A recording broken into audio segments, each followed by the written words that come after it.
How to view your friend's wish list on Steam. So everyone knows you have the wish list and what it's used for. A wish list basically keeps track of the game you want, aka the game that you put in the wish list, and alerts you for any discounts or when the game starts selling. So if you want to gift your friends something, the best place you can look in is their wish list. So how to view your friend's wish list is pretty simple. You're gonna go to the bottom right hand corner of the screen and click friends and chat. Here you can right click on the friend you want to gift a game to or see their wish list. So right click and view profile.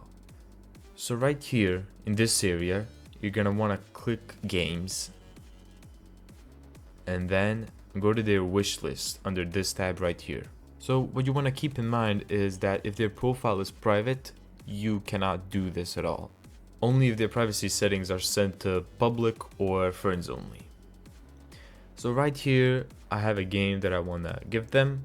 I'm just gonna click add to cart, purchase as a gift, and the friends that have this game on their wish list are going to have this text right here that says wishes for the game. Let's click continue, and all you need to do is agree to the terms and click purchase. So yeah, that's how to view your friend's wish list on Steam. Thank you so much for watching. If you enjoyed this tutorial, make sure to give it a thumbs up and subscribe. And as always, see you in the next video.